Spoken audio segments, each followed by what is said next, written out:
Good evening, and thanks for joining me again for another Fireside chat, Camelside chat. I wanted to speak this evening about why I believe Warren Buffett to be dead wrong on the subject of dividends. At his recent annual meeting, he was asked a question which has been very political lately about share buybacks. And he made an impassioned speech in defense of share buybacks, which I would also, being a capitalist. I think it's important that companies have the ability to buy back their shares when they and if they desire to do so. However, he said that was a better method than paying dividends to shareholders of Berkshire Hathaway. The reason why I disagree with that is we have a client whom I was actually speaking with today who we manage their primary assets for, but they also have $1 million of Berkshire Hathaway stock. And this year, of course, Berkshire Hathaway stock is down 20%. And Buffett was simply saying that the shareholders could simply sell stock whenever they wanted to, when they needed income.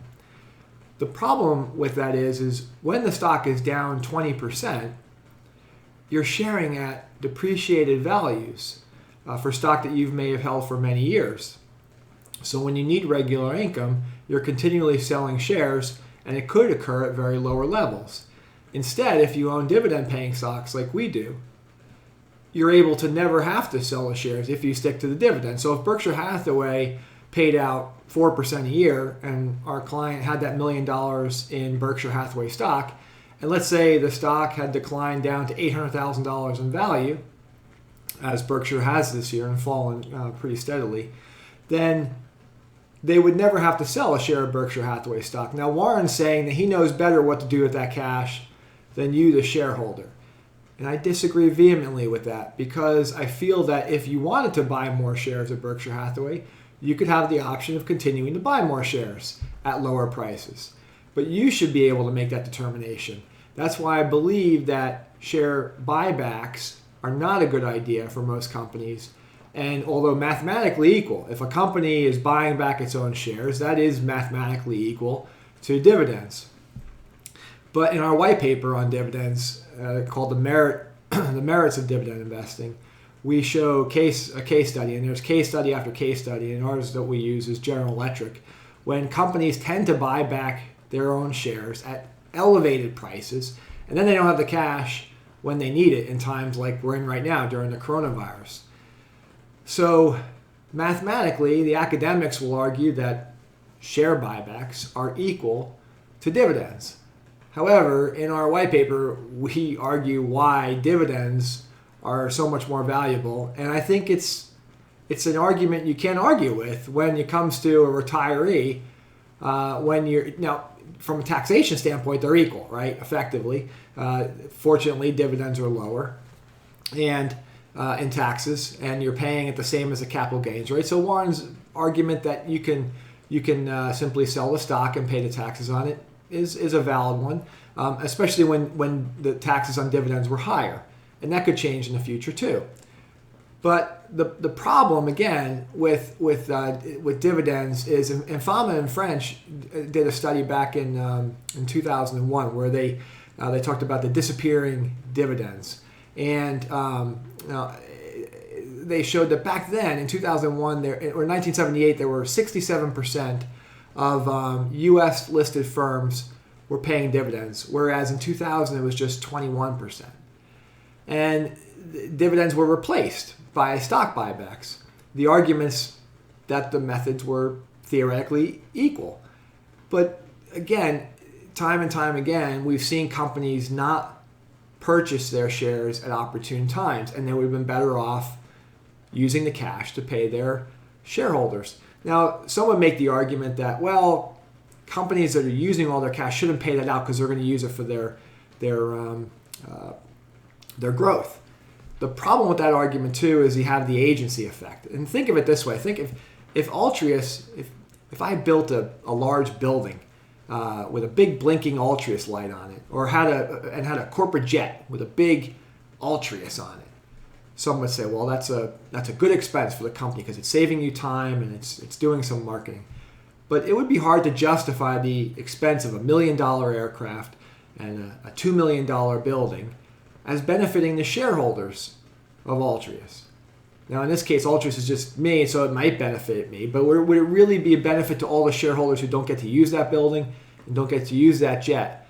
And that's what economists call the agency effect, is that companies, ironically, who use their cash for only their best ideas for growth, and then also ensure that they pay dividends over time, is a much better way of using their cash.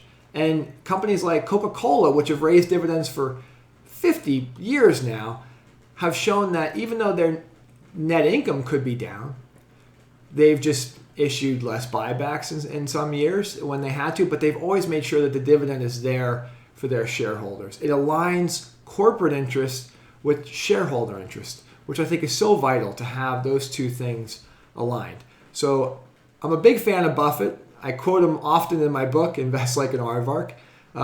We have outpaced his stocks significantly. Our U.S. stocks have over the last 15 to 10 years, and I can't continue to guarantee that performance. But I think regardless of whether or not we outpace Berkshire Hathaway, I think our shareholders, our clients, are going to be better served by getting regular dividends so that when you have markets like you're having right now, they don't have to sell. They can continue to just collect the income from Starbucks and Caterpillar and McDonald's and Coca-Cola and Pepsi and not have to worry about selling those shares if they're sticking to a 4% a year dividend income. Annie was speaking to one of our clients. They started with about $3 million, I'm not sure how many years ago, 17, 18 years ago. Has taken about $3 million out of his portfolio, and still today has, a little under $3 million in assets after going through two horrific, declines that we've been through, a financial crisis and others. Again, I can't guarantee that performance over the next 10 to 15 years. But my son asked, Dad, what's the difference? Why would you invest? Because the market's too volatile. And I said, well, if that client, and I asked Maximus, I said, if that client took that same $3 million and took out 5% a year, when would he run out of money, Maximus? So he did the math, and he said, in 20 years. I said, that's right, he'd run out of money in 20 years. Whereas today, 20 years later almost, he has effectively the same amount of assets. And I said, that's the value of investing. And then we did a little calculation. I showed him if he puts away $100 a month starting at age 20, out to age 60, how much money he would have, and the difference of it, in, compounding at 1%, which came out to be I think $58,000, versus 7 or 8%, whatever the number we used, which was 300 and something thousand. I said, which one's more, Maximus? I said, certainly investing is important. And I said, and you want it to go down when you're young. When you're a retiree, you don't want to see your portfolio go down because you worry about the portfolio deterioration. But don't worry about your portfolio value. It doesn't matter. What does matter is the continued dividends. Be concerned if you have dividend cuts, which is what I'm worried about. If we have too many bankruptcies for the bonds we own, those are the things that will impact your income. But what our clients have seen this year is their income hasn't changed much. So, the Oracle of Omaha is one of the most legendary investors of all time. But he's dead wrong when it comes to dividends. And I believe that his shareholders would be a lot better impacted by a stream of income from dividends from him. And also, I think that they would not have to sell shares to get the income that they need. And it's just a much better and more prudent way of investing. It's the way we've done it for over 2 decades at Altrius Capital. If you have any questions, always feel free to give me a ring. If you like this topic or have any other topics you'd like for me to talk about, I think the next one I'm going to talk about is another disagreement I have with Buffett regarding the S&P 500 and the problem that I have right now with the S&P 500 being dominated by the MAGA stocks, the FANG stocks that are such a large percentage. But I appreciate your continued trust, and don't hesitate to call us with any questions you may have. Thank you, and hang in there, and I hope all of your families are safe and well, and hopefully we get back to work very soon. All right, good night.